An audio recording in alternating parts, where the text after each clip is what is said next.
Alors, les fils de l'Euman russe, sont-ils toujours les prédateurs au sommet de la chaîne alimentaire? Ou est-ce que la meute se retrouve un peu en difficulté? Aujourd'hui, on plonge au cœur de la chasse pour une analyse stratégique complète des Space Wolves. Le dernier Data Slate a vraiment secoué le méta, alors où est-ce qu'il se situe concrètement sur le champ de bataille? C'est ce qu'on va décrypter ensemble. Allez, voilà notre plan chasse. D'abord, on va analyser le terrain, c'est-à-dire le méta actuel. Ensuite, on regardera comment la meute charge. Son style de jeu, quoi. On identifiera les guerriers absolument indispensables. Et pour finir, on verra qui il chasse et surtout par qui il risque de se faire chasser. Bon, premier point, et il est crucial. Pour comprendre la meute, il faut d'abord comprendre la forêt dans laquelle elle évolue. La position des Space Wolves en ce moment, eh bien, elle ne dépend pas que d'eux. Elle dépend de tout l'écosystème compétitif qui était pas mal chamboulé.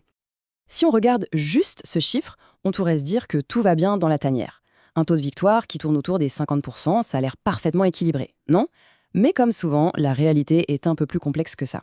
Les chiffres, ça ne raconte pas toute l'histoire. Et voilà, on touche au cœur du problème. Ce qui a vraiment fait mal à la faction, ce n'est pas tant les petits nerfs qu'ils ont pu subir. Non, le vrai souci, c'est que leurs proies habituelles sont devenues plus fortes, et leurs prédateurs naturels aussi. En fait, le défi est double. D'un côté, oui, il y a eu quelques augmentations de coûts. Bon, ça, tout seul, ça serait gérable. Mais de l'autre, et c'est là que ça coince vraiment, des armées qu'ils avaient l'habitude de dominer sont devenues beaucoup plus solides.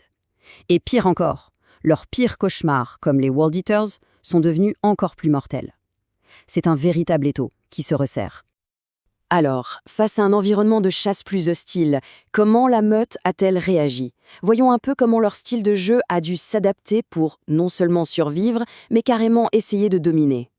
La réponse est simple et elle est brutale. L'agression totale.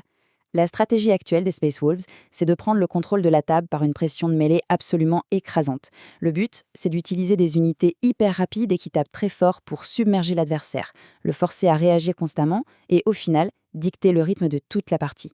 C'est un peu du ça passe ou ça casse. Et pour appliquer ce plan, ils ont de sacrés atouts. D'abord, une mobilité phénoménale, surtout avec le détachement Stormlance qui permet d'avancer et charger dans le même tour.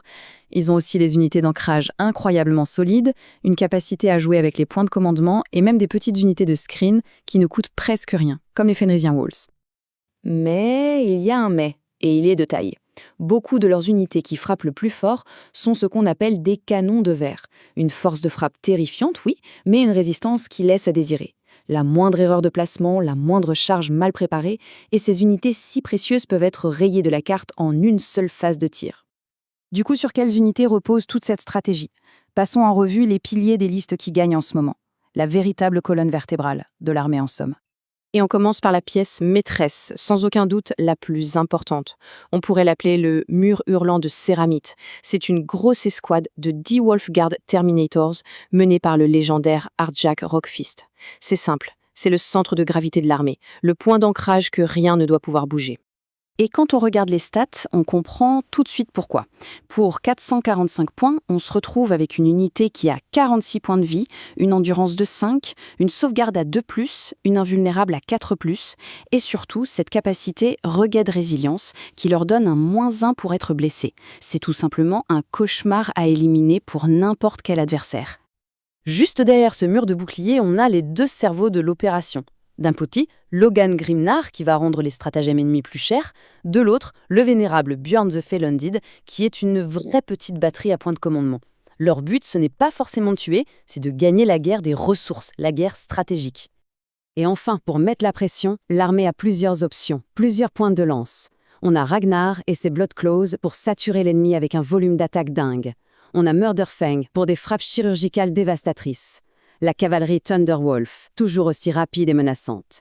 Et des unités plus petites, mais tout aussi mortelles comme les Battle Leaders. Bref, chaque unité a un rôle bien précis dans ce plan de chasse. Ok, maintenant qu'on connaît bien la meute, voyons comment elle se comporte face à différentes proies. Contre qui les loups excellent, et à l'inverse, qui sont leurs prédateurs naturels. Le tableau de chasse est assez tranché. D'un côté, les Space Wolves se régalent littéralement des armées de tir un peu fragiles, comme l'Empire Tau ou l'Astra Militarum. Ils arrivent au contact et neutralisent la menace avant même qu'elle ait pu s'exprimer. Mais de l'autre côté, c'est le mur.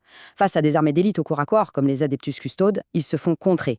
Les Custodes pouvant encaisser la charge et frapper encore plus fort en retour. Alors pourquoi ce succès contre les armées tiers? En fait, c'est purement tactique. Leur vitesse et leur capacité à prendre le contrôle de la table très, très vite, ça annule complètement l'avantage de la puissance de feu à longue portée. Avant même que l'adversaire ait pu installer son plan de jeu, les loups sont déjà sur lui. Alors, la question à 1 million. Comment on survit à la charge des loups? La clé, c'est la patience et la discipline. Il ne faut surtout pas les laisser dicter le combat. Utilisez des unités sacrifiables pour bloquer leur charge, protégez vos unités les plus importantes et surtout concentrez tous vos tirs pour éliminer une seule de leurs grosses menaces à la fois. Il faut les forcer à venir, oui, mais dans un piège qu'on aura soigneusement préparé. Au final, la question reste entière. Les Space Wolves, avec ce style de jeu si agressif, si spécialisé, sont-ils de vrais prédateurs alpha capables de s'adapter à n'importe quel terrain de chasse, ou bien sont-ils une espèce un peu menacée dont la niche écologique se réduit à cause d'un méta qui change sans cesse? La chasse est ouverte.